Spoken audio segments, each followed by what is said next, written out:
We're ready to go. Thank you all for coming. Hi, my name is Barbara Jo Warner, and I'm the Executive Director of the Capital Child Development Center.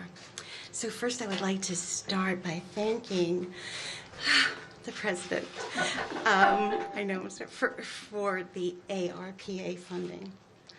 Thank them, they all voted for it. And also by recognizing that the Connecticut State's Office of Early Childhood did an amazing ability to allocate the funds in a timely manner. This center has been here since 1987. We were created by two legislators who wrote a special act to start a child care center for legislative employees. And one of those congressmen is here with us today, Congressman John Larson. Thank you. One of our founders. At the beginning of the pandemic, when everything closed and our income dried up, things looked very grim. But thanks to steps taken by the Office of Early Childhood and the ARPA stabilization grants, we're still here. I also want to thank you for understanding that the one-time infusion of funds didn't solve the underlying problem, which is that most parents can't afford to pay the true cost of the high-quality care that every child deserves. For years, that has meant that women who care for children have subsidized the system by working for poverty wages. We can't charge more tuition because the cost of care is already prohibitive for many families. We aren't able to raise wages for our teachers, and this makes recruiting nearly impossible. And it's not just us. Child care programs all across Connecticut are facing the same dilemma. But, Mr. President, the real story today is what you aren't seeing. You aren't seeing a fully enrolled center. You're only seeing a fraction of what we have the capacity for. We're licensed for 70 children, and our total roster right now is 20 children. This is why we're so excited that the Build Back Better program supports children from birth through age 5. If we want to get parents back to work, we must solve the child care crisis. We need a system of care for children from birth to school age that works for families, provides competitive wages for qualified and experienced staff, because in the absence of quality child care, our youngest population are missing the critical learning experiences needed for higher order thinking, executive function, and language skills. And now, Mr. President, on behalf of myself and Lisa, the teaching staff, and the children, we are so honored to have you at Capital Child Development Center. Thank you. Thank you, Richard. As my colleagues have heard me say in a different venue, my mother heard me say, you're doing God's work, and you really are.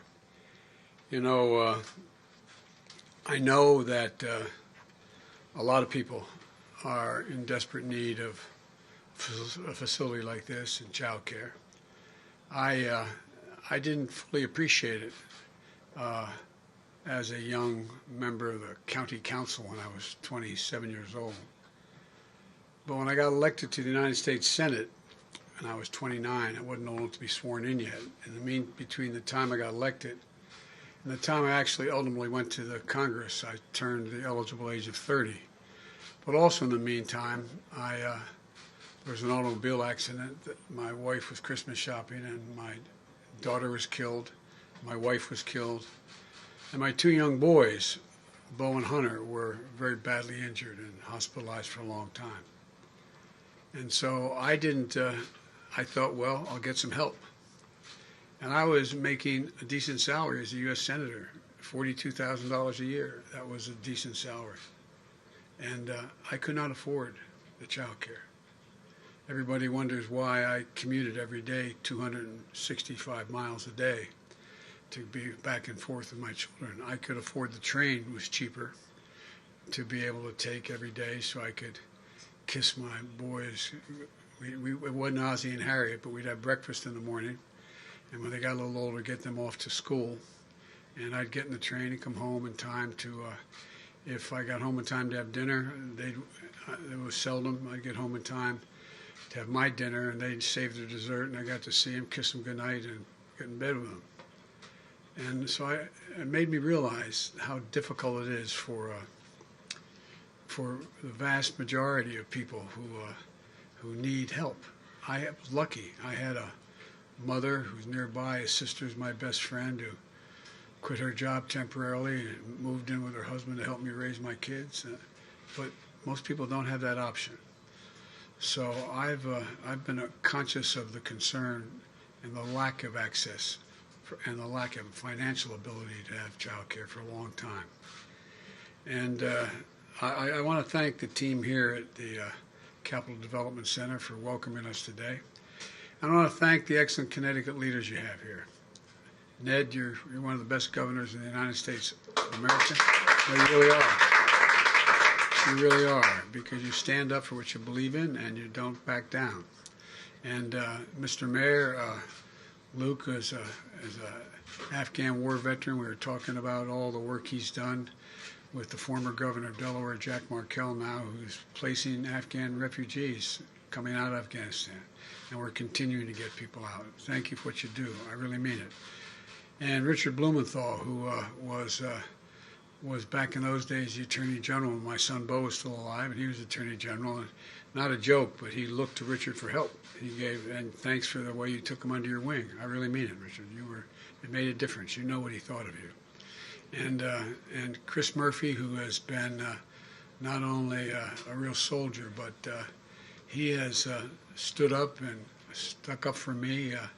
And Chris, you know, it matters. It matters when things are tight, and you stand up and make the case, and I do appreciate it. And John Larson and I go back a long way. and Joe, you can't deny me. There's no way out. And Rosa DeLaura, who is, I don't have time, I'm going to keep you, but the first time I came up this way, my son was going to Yale Law School, and her mother was a committeeman? Alderwoman. And I was up on a ladder helping him paint the place he had just rented. And this knock on the door, and this lovely woman came and said, "Where's Biden? Where's Joe Biden?" And I was up on a ladder, and I had paint all over me, and I was a sitting U.S. Senator, and I said, "I'm here." She said, "No, where's Biden? Where's Biden?" And she brought the chief of police over to let him know that everything was going to be taken care of.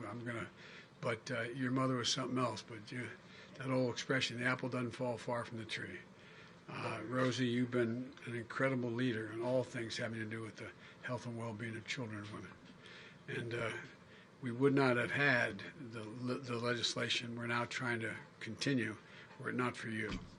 And Jim, you're the real deal. As well as Johanna, the comment I got from Johanna, I get from everybody. Where's Jill? Where's Jill? I'm Jill Biden's husband. She is now I think she's either in New Jersey or Virginia, I'm not sure, after teaching 15 credits this week at the community college, and she is out there making the case.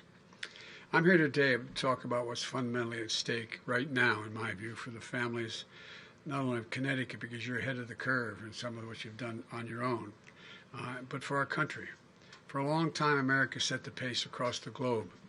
For most of the 21st century, we literally led the world by a significant margin in the investments we invested in our own people, Not only our roads, our highways, our bridges, but on our people and on our families. And we didn't just build the interstate highway system and invest to win the space race. We also were among the first to provide access to free education beginning back at the turn of the 20th century.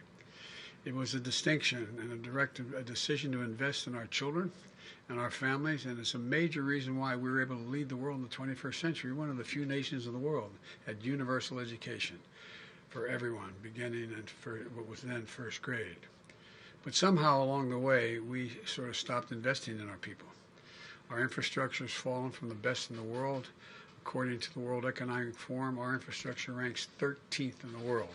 Roads, bridges, highway, a whole range of things.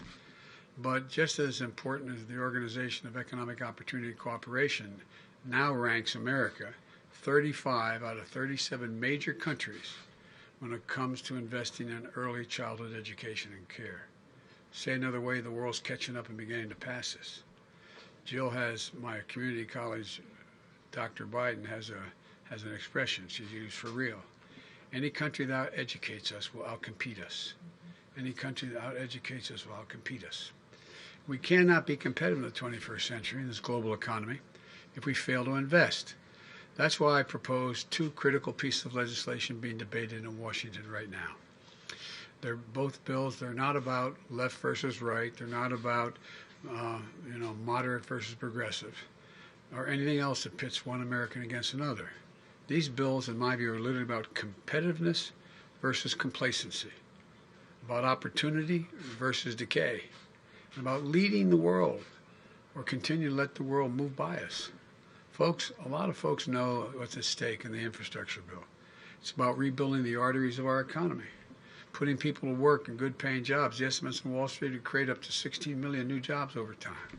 Good-paying jobs, union jobs, not $5 an hour, $7, $15, but $40, $50 an hour, prevailing wage. You can raise a family on. You can live with some dignity and pride. Bringing our roads and bridges up to speed, replacing lead water pipes. There's over 40,000 schools across America where you got to be worried when you go to the water fountain, whether there's lead in the water and the children are being poisoned. You can turn on the faucet so that every place in America, but you're sure the water is clean and able to be drunk. Laying transmission lines for a modern and resilient energy grid. Making high-speed internet affordable and available everywhere in America, from urban, suburban, rural. There's parts of the country that are just being left behind. And there are parts of the country in states that are economically prosperous that are being left behind. Meeting the moment on the climate crisis, and in the process creating millions of good-paying jobs. I've had a couple conferences already held. I'm going to COP26 in Scotland shortly. And what I had 71 heads of state on the first one I did in the White House. And I said, and people are starting to talk about it now, not about me, about the idea. When I think climate, I think jobs, good-paying jobs, union jobs. This is an opportunity. We're the only country in the world that has consistently turned difficulty into opportunity. We have a chance to not only make this world more livable, but to actually create greater opportunity for people. Making landmark investments in public transit and rail, and increasing efficiency, reducing emissions. There's millions of kids getting on diesel school buses, and inhaling air, getting asthma. They should be electric buses. Electric buses. That's going to happen. So look, I'm going to have a tendency to say more than I need to say because you all understand it. But the bottom line is I wanted to come here today because too many folks in Washington still don't realize it isn't enough just to invest in our physical infrastructure. We also have to invest in our people. And that's what the second bill does, the Build Back Better initiative. Seeing children and educators here at this center is a perfect reminder of what our families need and our economy needs so badly to be able to thrive. You all know the statistics, particularly the teachers here. A child coming out of a single-parent house where there's real difficulty will hear literally 1 million fewer words spoken, not different words, spoken, than the child coming out of a middle-class household. And so no matter what you say, you start them at the same age, at age 6 or 7, 5 or 6 in school, they're already behind the curve, How can we compete in a world of millions of Americans' parents, especially moms, can't be part of the workforce because they can't afford the cost of child care or elder care, I might add. Elder care. They're the sandwich generation getting crushed.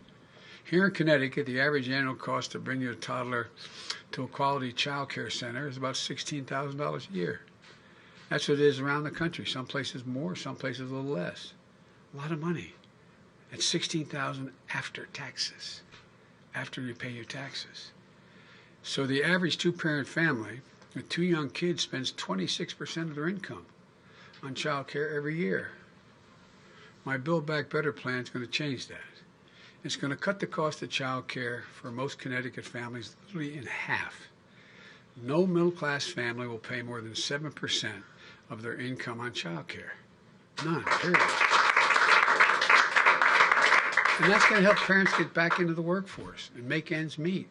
Or maybe care for that. We have to do the same. I'm not going to talk about it today, but the other piece of it you all know, it deals with elder care. You got 80,000 people waiting to qualify under Medicaid, and there's no spaces. We can afford to do this. But at any rate, we also have to provide businesses with tax credits to build on-site care facilities. Look, you in the legislature were way ahead of the curve. You decided that for people working in the legislature, there should be a place for their children. Well, you know, what we want to do is make sure that we encourage businesses to do the same, to get a significant tax cut, to be able, if they have an on-site facility, to take care of their workers' children when they show up. So you go to work with your child, and you have a serious facility on-site. Well, studies show that when you have on-site care for a children's center, businesses, the business itself, have less employee turnover, less absenteeism, and higher productivity. We can show you all those studies. It's real. We can't afford to lag behind other countries when they're investing. When America made 12 years of public education universal more than a century ago, it gave the best educated, best prepared workforce in the world to the rest of the world. But if we're designing public education today, all of a sudden we had none, we said, okay, what are we going to do? We need free public education. Does anybody think we'd think 12 years was enough in the second quarter of the 21st century? The fact is today only about half of 3- and 4-year-olds in America are enrolled in early education, childhood education like you're doing here. In Germany, France, and the UK, even Latvia, the number of children in those countries enrolled is 90%. 90%. My plan gets us back on track. Provides 2 years of high-quality preschool for every child in America. It also makes investments in higher education by increasing Pell Grants. I don't know if I can get it done, but I also have proposed this free community college, like you've done here in the state of Connecticut, to help students from lower-income families attend community college and 4-year schools. And invest in historically black colleges and universities to make sure young people from every neighborhood have a shot at good-paying jobs in the future. We also extend this lady's child tax credit, which is finally a tax cut for the middle class. Now, look, my friends on the other side never had any problem providing $2 trillion in tax cuts for the very wealthy. Look, I don't think you shouldn't be able to make $1 million or $1 billion. I'm a capitalist, but guess what? I'm also listed for 36 years as the poorest man in the Congress. But I make big money now. I'm a president. But all kidding aside, I don't think we should punish anybody, but just pay your fair share. Just pay your fair share. You know, the issue that has been championed by Rosa for years, in the past, if you paid your taxes and had an income high enough that you were able to take the $2,000 per child deduction, you could actually write it off your taxes. But how many families do you know of cops and firefighters and school teachers and what that don't pay that much in tax because they pay tax, but there's nothing? You say you're going to get $4,000 back for your kids. Well, you know, it's not refundable. Either it comes off your tax bill or you don't get it at all. The American Rescue Plan, which these folks voted for as well, and I'm very proud of it, it's a real game changer. It started our economy moving again. Recognize that people with lower incomes don't get the benefit of that tax break because they don't have that much to deduct. So we make it refundable, make it permanently refundable. So you'd get that back over the years. You'd get, if you only had $1,000 in taxes and you had 3 kids, you'd end up in a situation where you get $5,000 refundable to you. They would pay you. The government would pay you. And we increased that amount in the near term to $3,600 for every child under the age of 6 and $3,000 for dependents between the ages of 6 and 17. The money is already a game changer for working families. It's projected to cut child poverty in Connecticut, one of the wealthier states like Delaware, and Connecticut by 40%. If we don't pass the bill, I mean, it's real. It's a life changer. The Build Back Better Act says that you get the first half of it paid to you, and then the second half you get paid on a monthly basis. People are getting, hard-working families are getting a check in the mail on the 15th. Today's the 15th, isn't it? Or their bank account, just like you get your Social Security check. But it's for your children. It's for being able to raise your kids. That monthly tax cut for parents is going to end in just a couple months. It's going to impact families of 61 million kids right at the holidays when the winter heating costs are going up. When we need to keep the taxes for families going down. The bottom line is this. When you give working families a break, we're not just raising their quality of life, we're positioning our country to compete in the future. You know, when I talk to all your folks out in the playground, as I joked and said, everybody knows I like kids better than people. Fortunately, they'll like me. That's why maybe I like them. But all kidding aside, you all talked about what it means to the families of these children. And granted, you had to cut way back, and because of a lot of things happening, things aren't the same as they were. But these bills are about strengthening the economy for decades to come. Both of these bills spend out over 10 years. Take the infrastructure bill. All those investments in roads, bridges, highways, high-speed internet, water, clean water, everything that represent less than 0.5% of our economy each year if you add it all up over these years.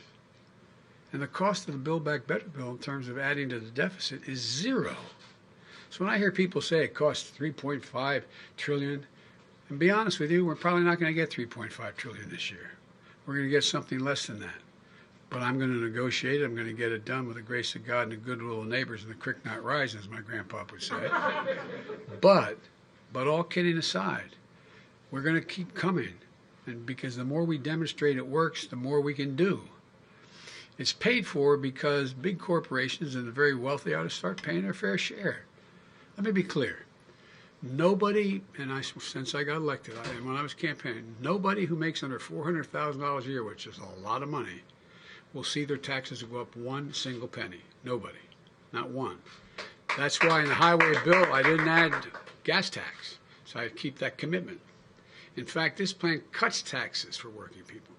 There's no reason why, as I said, billionaires should pay a lower tax rate, literally a lower tax rate, than a school teacher and a firefighter, a couple. So that's what's happening now. It isn't right that 55 of our Fortune 400 companies, the largest companies in America, last year, 55 of the Fortune 500 paid zero in taxes. And they made $40 billion in profit. I'm glad they made a profit. Keep people employed. I mean that sincerely. But pay your fair share. Just pay a decent portion of what we lay out in this piece of legislation. And by the way, I've had a number of Fortune 500 companies come to me and say, you're right, we can pay a higher tax than we're paying now. Because they understand the impact if we don't invest like we have to on their long-term health and well-being. This needs to change. Working folks understand it. That's why, despite the attacks and misinformation, my plan still has the overwhelming support of the American people when they're told what's in it. They understand that when families have a little more breathing room, America has a lot better shot. My dad used to say, for real, my dad was a well-bred man who was regretted his whole life he never got a chance to go to college. And he worked like heck. He'd always come home for dinner and then go back to work. And I remember we lived in a four-bedroom split-level home with 4 kids and a grandpa. And you know, my bed was against the wall where my parents' bed was against the adjacent wall. I remember one night, I could tell my dad was just so restless. I was in high school. The next morning I asked my mom, I said, what's the matter with Dad, Mom? She said, well, honey, his company just told him they're going to do away with health insurance. No health insurance. Well, you know what? My dad's not, we weren't poor. My dad made it probably on average in those days $22,000 $25,000 a year, which is a decent salary. But he used to say, everybody's entitled to just a little bit of breathing room. Just a little bit. A little bit of breathing room. You know, they know this is about dignity and respect. It's about building this economy from the bottom up and the middle out. I've never seen a time, and some of you may have, beyond my colleagues in the Congress, the press may have your master's or doctorate degrees in economics. Name me a single time in American history when the middle class was doing well that the wealthy didn't do very, very well. Name me a time. One single time in American history. So we're not hurting anybody. We're just making sure everybody gets a shot. Let me close with this. And this is not hyperbole. The world is watching. Autocrats believe that the world is moving so rapidly that democracies cannot generate consensus quickly enough to get things done. Not a joke. I've had hours and hours and hours of meetings and personal conversations with Xi Jinping. I spent more time with him, I believe, than any other world leader has when I was vice president and now on the phone. Every time he calls or we talk on this, and now it's a conversation between an hour and a half and 2.5 hours. Not a joke, my word. But he doesn't think democracies can compete because they can't react quickly enough. In my summit with Putin in Switzerland, they're betting democracies can't compete. We can't move quickly enough. I'm heading to the G20. Came back from the G7. You know how they measure? They don't measure us based on the size of our military. They don't measure us on how much power we have that way. They want to know, can we get anything done? Not a joke. And many of you travel internationally. Can we get anything done? Can you put anything together to get something done in America? So folks, they're betting that we won't respond to this inflection point in history. But I've always said, and I mean, some of you guys who work with me know this, I've said it 1,000 times, it's never a good bet to bet against the American people. Never a good bet. So it's time for us to invest in ourselves. Show the world that American democracy works. We've always led the world not by the example of our physical power, but by the power of our example. That's why the world has followed. And given us that half a chance, there's not a single solitary thing that we can achieve if we do it together. So I'm hopeful. There's a lot of questions the press is going to want to ask me, I know, about how are the negotiations going and how we're going to get this done and so on. Well, I told you before what my neurosurgeon years ago said when I had that aneurysm.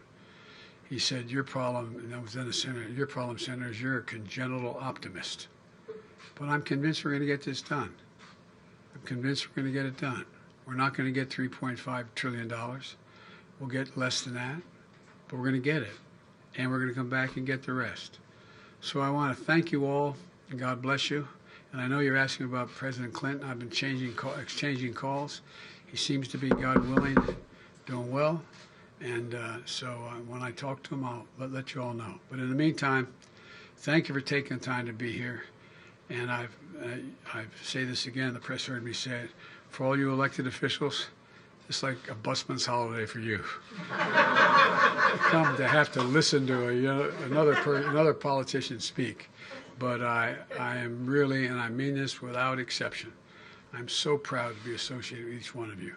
You're honorable, decent, smart women and men, and there's a lot we can get done. So thank you very much. Thanks, everybody. I guess I'm seeing you.